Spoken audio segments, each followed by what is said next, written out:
Now, Rotorua is targeting unsafe motels, hostels and backpackers in a bid to crack down on central city crime.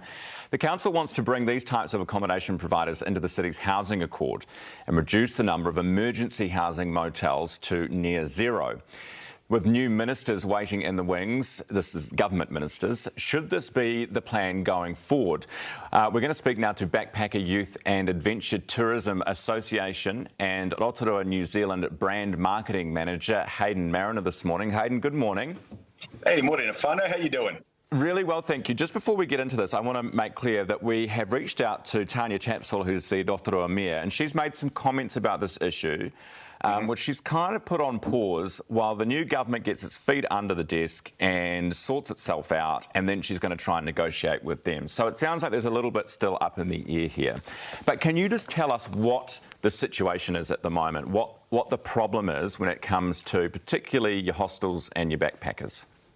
Well, firstly, from a BIATA, which is our National Backpacker Youth and Adventure Travel Association perspective, what we've got is a very clear issue across New Zealand where what might have been at best 10 years ago properties described as character hostels have fallen into this grey space where they're now operating as boarding houses.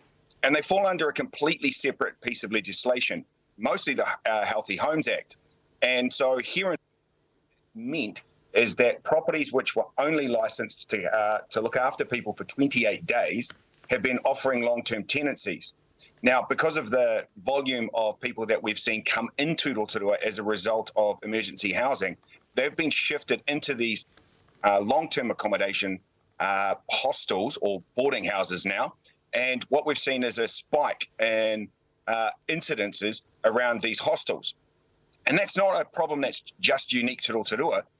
You may remember some time ago, Nikki Willis mentioning that in Wellington, there was a number of unsafe elements in the central city. And that's because they had also been moved from the suburbs into emergency housing and long-term tenancies in hostels in the central city. And so this is a nationwide issue.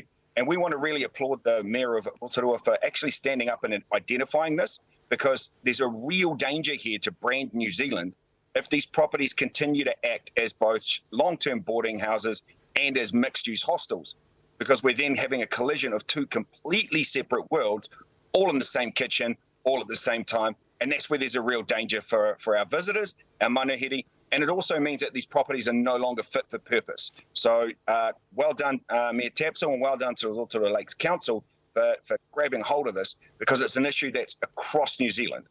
So you've got a whole bunch of German backpackers coming in to stay in Rotorua for a week. They've booked through a hostel world or backpackers.com or whatever. And then at the same time, you might have some long-term emergency accommodation tenants who have very complex and different needs, and they're all in the same place at the same time. Is that legal? Can an operator actually do that? Well, it's the grey space, Ryan, that they've been falling into. So the Healthy Homes Act for boarding houses required them all to be upgraded to the appropriate level by July of 2021.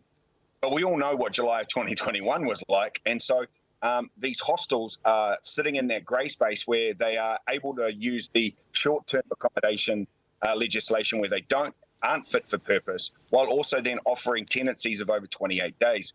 And that's not on, and that absolutely isn't on, and that's across New Zealand. And so whether they are in Rotorua or Napier or Wellington, it's a common problem because we've just got a lack of housing. And unfortunately, these end-of-life properties, and I just want the public to know this, these are not your top-quality accommodation. They are your end-of-life properties with lease managers that are just trying to make a dollar in any way that they can. And the risk that they're causing is that, as you point out, we're going to have young people from around the world mixing with, as you said, people with complex and high needs. And in 99% of those cases, those people tend to be single men because under the MSD structure, they're the last people to qualify for social housing. Yeah, it's women and children first. So what needs to change? You know, we've got a government coming in, they're going to get briefings up the wazoo at the moment. What specifically do you think will address this particular issue?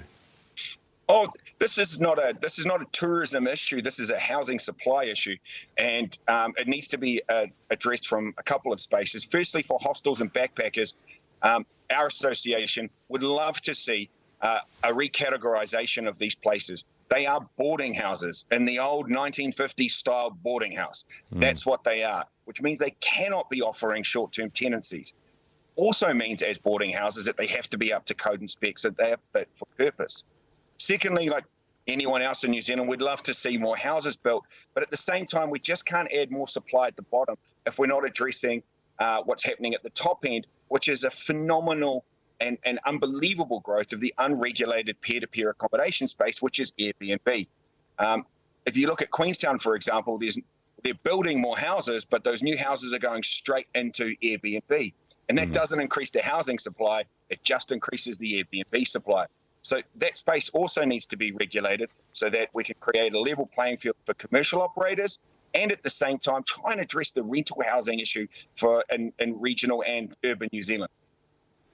Hayden, you're making a really good case here, and you certainly got my attention. Can you give us a quick, because you're in Rotorua obviously, and you're also the Rotorua New Zealand brand marketing manager. So how much of a hit has brand Rotorua taken? Because I went there a couple of months ago now and was looking to book some accommodation, and I was thinking twice. Even though I've been there recently, I know it's not all bad, but you second guess it, right?